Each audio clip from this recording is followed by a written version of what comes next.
What is going on, everyone? Yu-Gi-Oh here, and we are back with another video.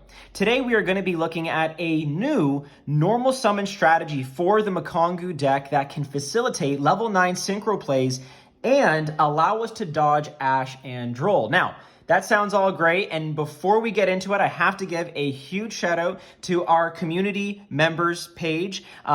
This particular person left this suggestion in our community tabs post. I can't find for the life of me that person, so if this is you, please let me know in the comments below so we can give you your due. Thank you so much for offering this particular suggestion, and again, credit to the community for being amazing and always constantly innovating. Pound for pound, Mikankguu players are so creative and adaptable when it comes to this strategy, so kudos to you.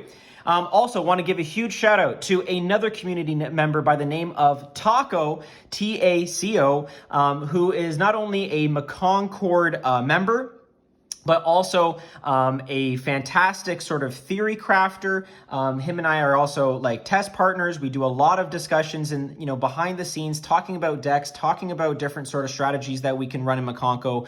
He has his own community page and his own YouTube channel. I will link that in the description box below. Yeah, he focuses on going first Mikankguu as well, but just in more bite-sized sort of videos, and also sort of interesting FTK strategies too. So make sure to go and show him some love as well. But let's talk about this card, Proofiness, the Tactical Trapper. What does it do? How does it help us? What can it offer the Mikankguu strategy? Well, if this card is normal or special summoned, you can, for cost, banish one trap from your deck. If you do so, you can increase this card's level by 1. Now, it's also relevant that you can target one trap in either graveyard. You can banish it, and if you do, again, increase this card's level by 1. If this card is in its owner's possession, is destroyed by an opponent's card, you can set one of your banished normal traps. Okay, you can only do each effect of Proofiness, the Tactical Trapper, once per turn. What's really relevant here is the banish effect. And the fact that it happens for cost is immense. But you're thinking to yourself, okay, well, what are we going to banish here, right? How is this going to help us? Well, Taco and I were discussing this, and it seems like the best trap to kind of eliminate or banish from our deck is Sword Soul Strife. You can pick any Sword Soul trap, including Blackout. We just found that Strife has more sort of niche applications into the Runic matchup, which can be a bit difficult if they put a Changing on the board, because this can help deal with that because it is a worm monster. But in any case, the important thing here is that we can banish our trap, and if we banish the trap, Proofiness becomes a level 5 because it increases its level, and then we can generate in a new chain off of the trap card a level 4 token tuner. And this is going to be absolutely massive for us because now that we have a level 5 and a level 4 token on the field, we can do a level 9 synchro. And of course, as you all know, we can get into our Power Tool Braver Dragon in this way. We go Power Tool Braver Dragon effect, and we can equip Arabesque, Durendal, and Maya Wishadori off of that. Now, this is nothing new. We've seen this before in a lot of our assault mode lines, and quite frankly, at this point in time, you can go in that direction. So just as a quick little recap, what can you do? Off of Durendal, you can either search for a Renault or an Oliver. Adding Oliver will allow you to ditch the Mayo special summon as a level 1 tuner, and that gives you access to a Baron. And then once you have Baron on the field, you can go Oliver effect, target the Baron, and then Baron becomes untargetable on the field, which is really massive. Now, if you don't have, let's say, an Ohima in hand to kind of facilitate that, you can also just go with the Renault recursive line, use Arabesque to get into a Hare, and then eventually get into an Arclight and then pivot from there. Whether you want to link off the Arclight to get into an Ohime or keep the Arclight on field is completely up to you. So you do have options here in terms of what you can make and what lines you can kind of go into, depending on whether you go Oliver to get to Baron or Renault to get to Herald. Okay, so just kind of showing you those options available to you. But that's great, and I think that's like really kind of cute that we can use Tactical Trapper or Proofiness as a means to get to this, like most, again, Herald or Assault lines. But what do we do to kind of get to Proofiness? Because as it stands right now, we do not have a Rhoda for Fiend cards, and it's really unfortunate because if we did have that, I mean, I think it'd be absolutely broken because there's a ton of broken Fiend cards out there. But if we did have a Rhoda for Fiend cards, it would be absolutely massive for our strategy. So Again, I was talking with Taco, and we were trying to figure out ways to get to proofiness. I suggested using Summoner Monk, which, don't talk to Joshua Schmidt about because that might be a red flag in deck building. However, it can be useful because Summoner Monk can just special this out, and then you can go from there. You do, though, need a spell in hand. Now, that being said, because we are a particularly spell-heavy strategy with a lot of equips that don't mind being in the graveyard, it's not a bad solution. So you can go the Summoner Monk route. But what Taco was suggesting is going and using Small World because we can use a lot of our Mikankguu cards or hand traps as a means to get to Proofiness because conveniently enough, Proofiness is a 0 defense monster. And that can be absolutely massive for our strategy. So what can we reveal in hand to help get us to Proofiness? Well, we can reveal the new hand trap of the format, which is Droll and Lockboard. Droll and Lockboard has been around for not only this upcoming format, but it will be for the past or has been for the past. You can also reveal a Huli, and you can also reveal a Hare or an Ohime. Again, all of these 0/0 stat monsters can be great small world reveals in order to get to where you need to go. But again, what is the bridge to help us get there? Well, if you were to, for example, reveal, and we'll just put this to the side for now, our Droll and Lockbird. So let's say you were to reveal Droll and Lockbird. You can then reveal Pankratops, or not reveal, but banish Pankratops because it has 0 defense,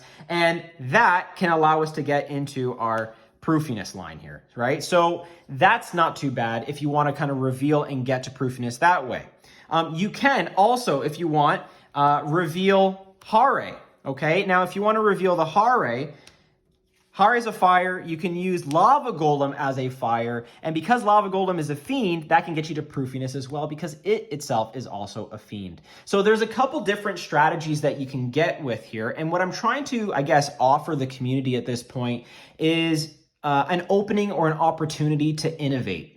And I want people to come to the table and hopefully make a list of the comments below or in the comments below different small world bridges that we can use to get to Proofiness. And maybe we can potentially break this card because I think there's value in being able to have in the main deck a couple of different board breakers as one of bridges to get to Proofiness. And don't forget that you can reverse engineer this and make Proofiness the bridge to get to your board breakers as well. So you can reveal these cards as well, use Proofiness as your bridge to get to board breakers that can help dismantle a board and allow you to kind of pivot from there, right? And I think that's kind of the beautiful thing about this particular strategy is that it's very open in terms of how you want to construct and, kind of create a contingency plan if you don't win the dice roll, okay? So yeah, this is what I wanted to show. I think that there's a lot of potential here. Again, we want to make Proofiness sort of a consistent and searchable target. And I do believe Taco is right in thinking that Small World is the bridge to that. If you want to try the Summoner Monk route, you could totally do that too. Again, with Summoner Monk, you can get into more rank 4 strategies, which is really interesting. But I think for all intents and purposes, we can use this as a means to get to Proofiness and go from there, right? And like I said, you can also use select hand traps that you were going to use anyway, and if you have multiples of with Small World in hand, you can use those as your beginning bridge to the Proofiness line. So again, Proofiness, to sum up, is a way to get to our main boy, Power Tool Braver Dragon. Power Tool Braver Dragon does just so much for us. Now, unfortunately, we're not in a 1-card combo territory. This is more like 1.5. But I do believe that it is worth the cost in order to avoid Ash and avoid Droll if you see Proofiness in hand already. So just keep that all in mind. So with that all being said, folks, I want to thank you so much for, being patient, being kind with these suggestions, allowing us to sort of experiment and try new things out to facilitate more viable strategies for the Mikankguu strategy. Or the Mikankguu list. Now, I don't have a list just yet. I've been trying a few different tech options. I tried a Kashtira engine, for example, because the Kashtira monsters can also be really cool small world bridges. But I'll let kind of you figure that out as well. And again, offer me some, solutions or offer some suggestions in the comments that I can try out and we can kind of facilitate a list together. So yeah, I think that's where we're going to end it here. Sorry if it got a little bit long-winded at times. I think it's also important to remember that because Proofiness banishes the trap for cost, even if Proofiness does get negated, you can still generate the token. And with the token, because it's level 4 and Proofiness is level 4, you can make either an Omega to hand rip, or you can make a Draco Berserker, which can be really good into certain boards as well, just as, you know, a banish removal, okay? And can push for OTK in game. So just depends on the board state and how simplified that board state is at the time. Okay, so with that all being said, like I said, folks, appreciate your time and attention. Appreciate all the support that you've been offering the channel. We are so close to the big 1,000 subscriber mark. It's absolutely unreal. So if you're still watching up until now, I appreciate you. Thank you. Make sure you like, subscribe, ding that notification bell for more Mikankguu goodness. This is Yu-Gi-Oh! Showing that the proof is in the pudding, signing out.